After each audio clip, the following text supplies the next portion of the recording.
Hello, I'm Conor Meade, and we're here today at the 2015 Canadian Science Policy Conference. And joining me today is Dr. Heather Douglas, Chair in Science and Society and Associate Professor in the Department of Philosophy at the University of Waterloo. So Dr. Douglas, thank you so much for joining us today. Thank you for having me. So to start off, I wonder if you can tell us a little bit about your work and about your research. Absolutely. So I'm a philosopher of science by training, and what that means is I'm interested in the normative structures involved in science. That includes, for me, both the epistemic or knowledge-based structures, the ethical structures, and the political issues that arise with science, and how those different normative considerations should play a role or should not play a role in science. Interesting. So what do you think are some of the larger ethical and society-based issues surrounding science? So what I'm really interested in particular is how to integrate science and society more effectively. A lot of the ways in which we conceptualize science throughout the 20th century has been to put science in an ivory tower, isolated away from the rest of society. And while that allowed the scientific community to really develop a robust internal culture, what it did less well as is both the communication of science to the broader society, but also the allowance for political accountability, the allowance for ethical considerations in science to be aired in a robust way, so that societal considerations don't just end up in the end. You're not just sort of asking society to accept whatever it is that science produces, but that society could help influence what scientists choose to look at, because they're really important value considerations, and where you direct your research effort, what you choose to see as significant, what kind of knowledge you decide to pursue. Those are very important value considerations, as well as value considerations in what you consider evidence, what evidence you consider to be sufficient for a particular decision. Because as we know, science is always, it's an ambiguous process, it's an inductive process, which means there's always uncertainty around what the evidence means. This, rather than seeing as a weakness of science, I tend to see it as a strength of science. Because of that endemic uncertainty in science, science is always challengeable by further evidence, and scientists have a great time. They enjoy challenging each other, defining new evidence, developing new explanations for the already existent evidence. This is what makes science the robust knowledge production practice that it is. But it means that when you have to decide what to do based on the science, or how to use the science outside of the scientific community, you have to decide when the evidence is actually sufficient. And this involves deciding whether or not you should worry about the false positives at play or the false negatives at play. Is there enough evidence for making the case for moving forward based on the knowledge you have at the given time? Or do you need more research? Do you need to reduce the uncertainty more? Do you need to worry about other considerations in the sort of realm of doing science? Or can you move forward based on the science as it is? And those are decisions that scientists can't make alone. So how should the society be involved? Either through governance structures, through public participation structures, in ways that doesn't damage the integrity of science, because we want science to still be a robust knowledge production practice, but that makes it politically accountable in democratic societies in particular. Absolutely. So it's complicated. Yeah, and I think it's an excellent point that you raise in terms of the distinction between science as an institution and as an institution, and science as a process and as a tool. And I think that there often is a lot of confusion among non-scientists, and maybe even among some scientists, about the difference between science as an institution and science as a process. So I wonder, how can we do a better job as scientists to explain that process and to teach that process to youth and to the public? So in terms of getting across what we need to get across to the public, I think you're absolutely right. The most important thing is to understand the nature of science and how science is done. Currently, I think the way in which a lot of science is taught, it's taught out of textbooks where there are fixed facts. The facts look like they're eternal. The answers in the back of the book. It's all very pat and dried. Science doesn't work like that in practice. Science is always contested, and what might be settled now among the scientific community might become unsettled 10 or 20 years from now. If you teach science as a settled, let me give you an example. So when I was growing up, I was taught over and over again, acquired characteristics cannot be inherited. And then epigenetics came along, and suddenly they can, You know, acquired characteristics can be inherited. We understand some of the mechanisms of that. It's going to be really interesting to see how that plays out for human genomics, for health treatments. It's opened up all kinds of things. But what was once considered just absolutely settled science has become unsettled because of new evidence. Absolutely. This is very exciting stuff, but we should teach science to students that way. So they understand that it's always challengeable. That it's an ongoing process, so that when they become citizens and they encounter competing experts, you know, experts who disagree about things, or experts changing their minds, they don't go, what is wrong with the scientists? Why can't they just tell me the truth? They go, oh yeah, that's science working properly. Yeah. That's what we should expect. And then there's still the question of, okay, given that that's science working properly, which competing expert is actually going to be the more reliable in a particular case? Or, you know, well, the experts are changing their minds, but how should we make decisions regarding our policy practices or our societal practices, given that the science is now sort of up in the air? If we teach science as a back-in-the-book affair where it's all done and it looks like it's fixed forever, when those sorts of issues come up in science, the public's going to be confused. I'm going to wonder what's wrong, as opposed to thinking, oh, everything's functioning well. Look, scientists are disagreeing. Absolutely, and the phrase "settled science," but perhaps that's a little bit overused. Yes.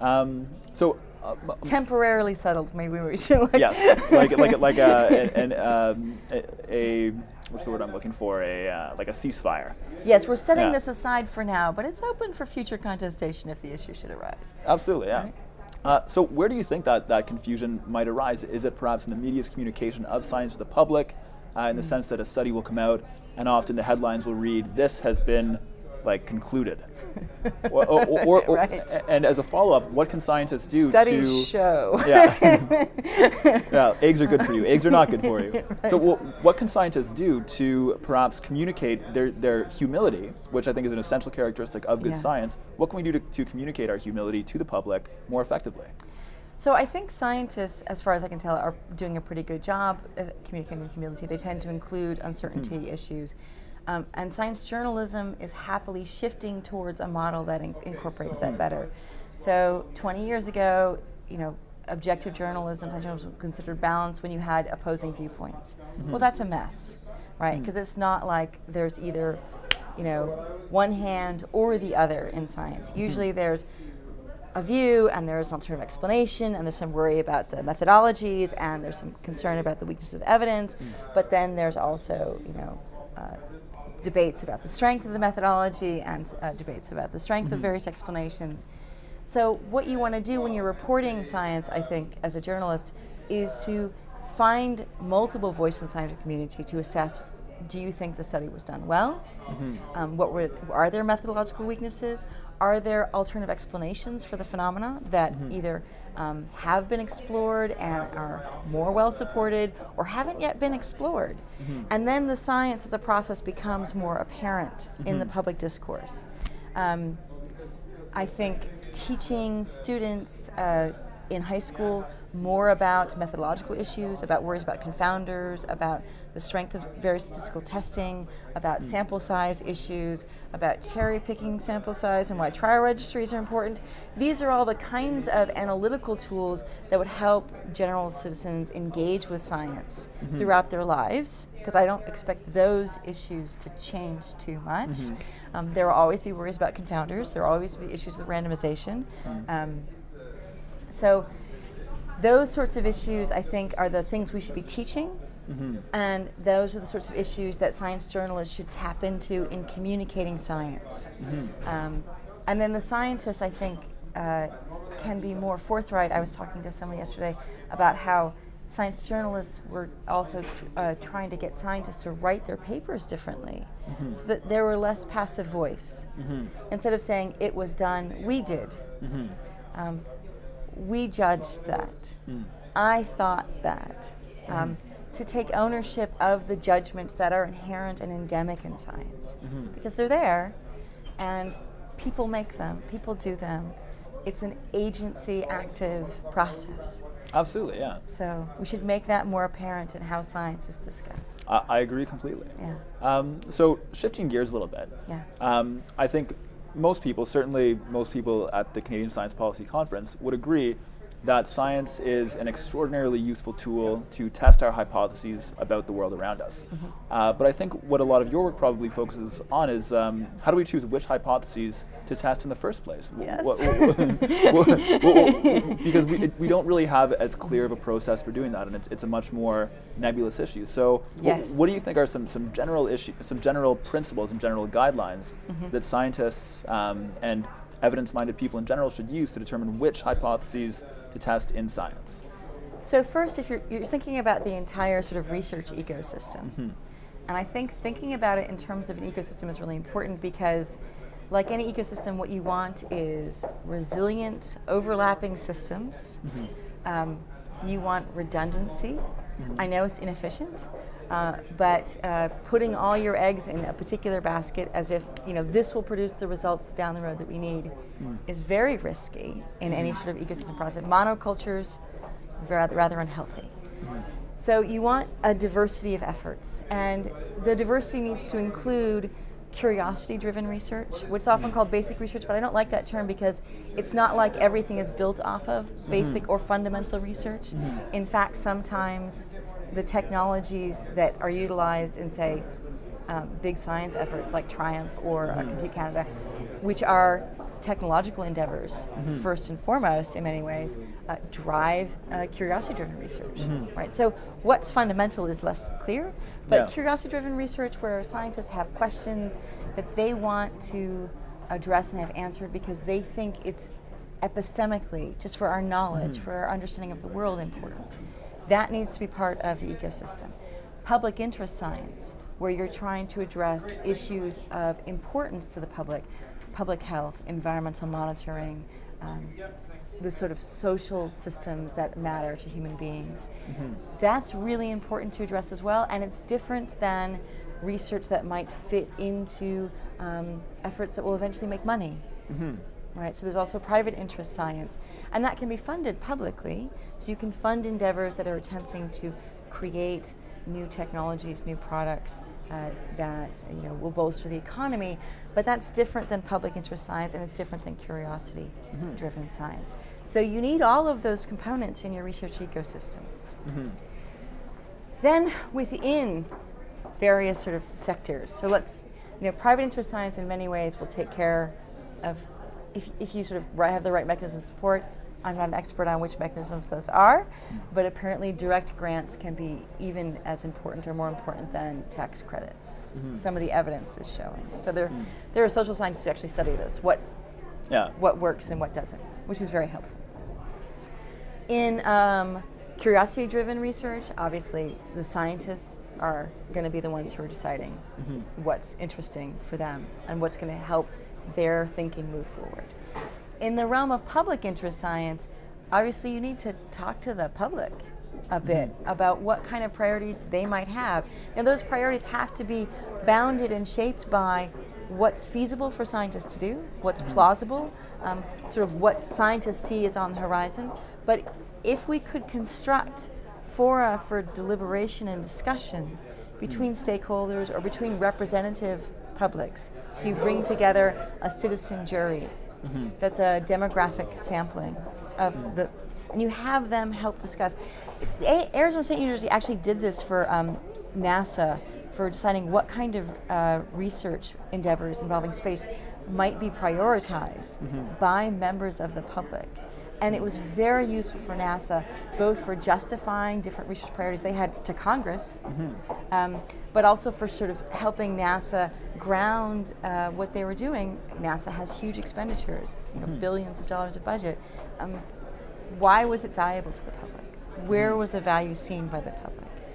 So there are these possibilities of creating the right sort of spaces, social technologies, if you will, that will allow for responsible to both the epistemic issues in science, the knowledge-based issues, as well as the political and value issues, to bring them together in ways that don't damage any of the interface, any of the values that we care about.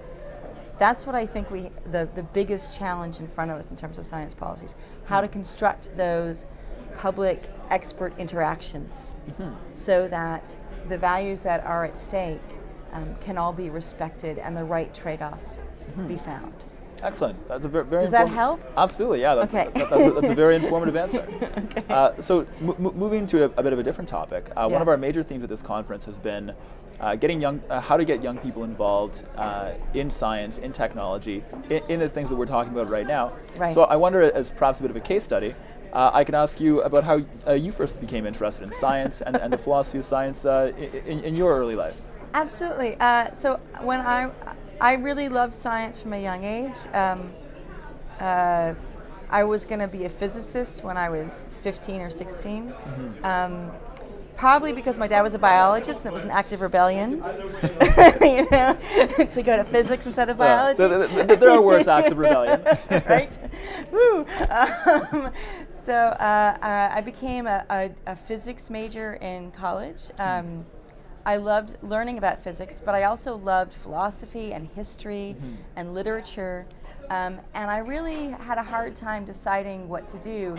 So I became, at the University of Delaware, where I was at the time, what was known as a Dean Scholar, where I didn't have any distribution or major requirements. Okay.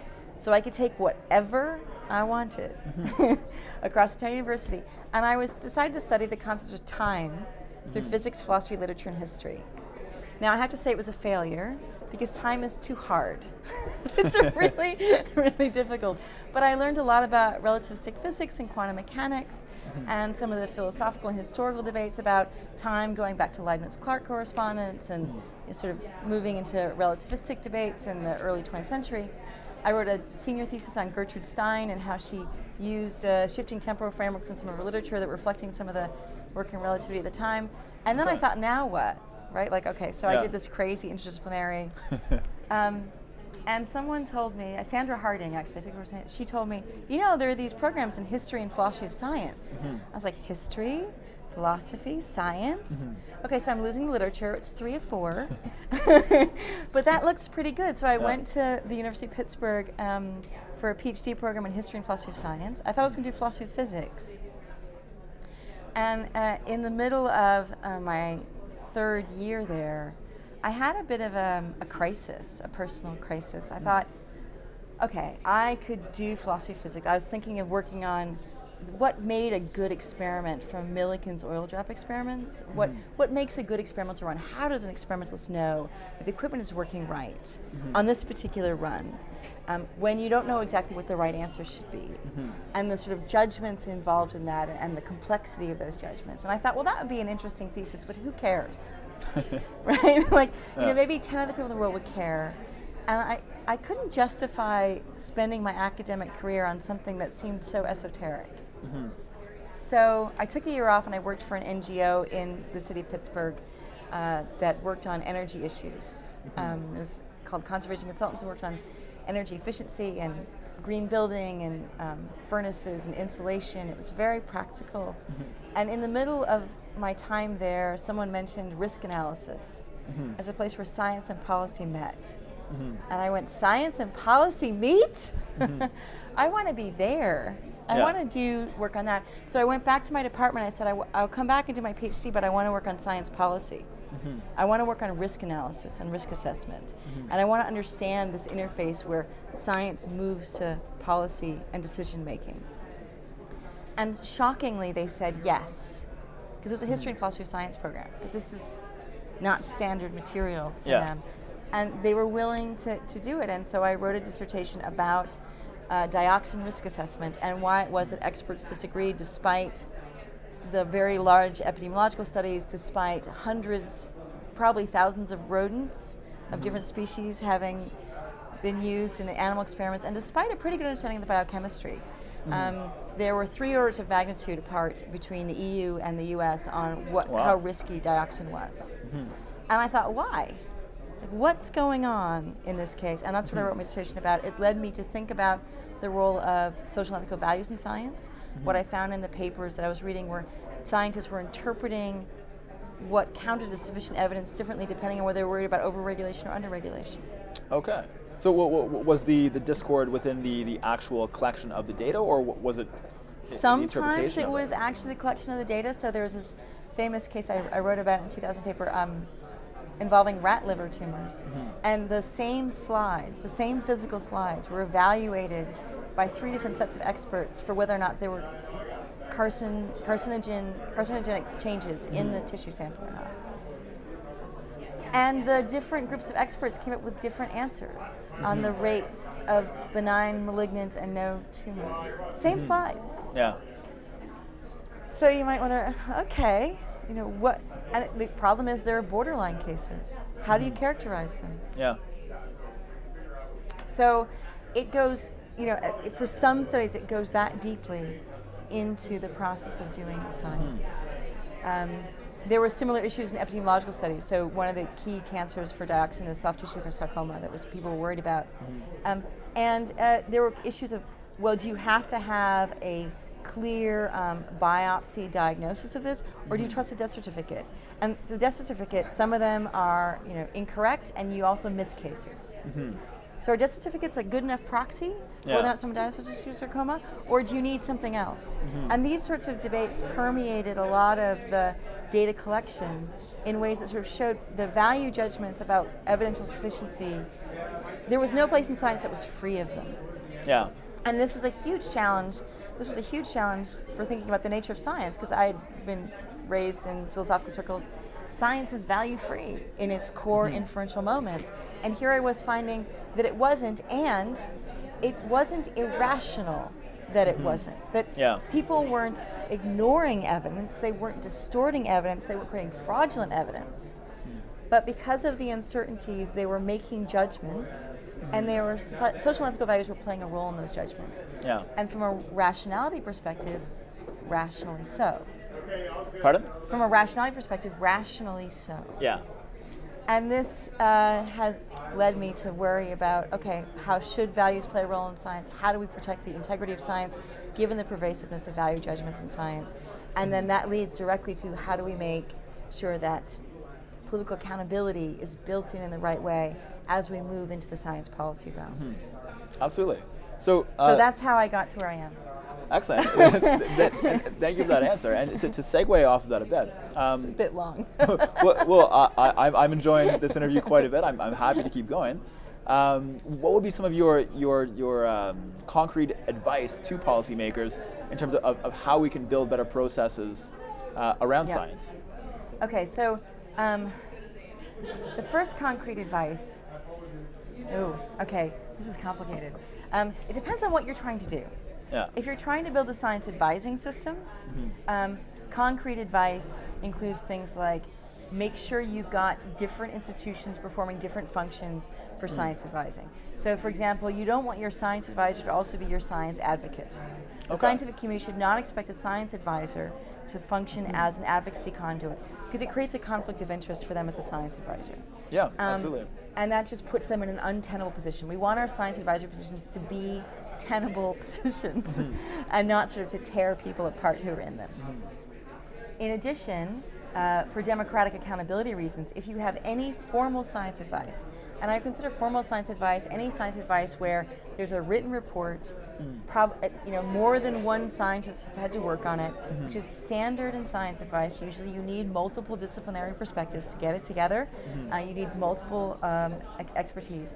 That formal science advice always has to be publicly available, preferably posted online, without a Freedom of Information Act request, so the public can see what advice politicians are being given, to see whether or not politicians' judgments in the face of that advice are ones that they would agree with.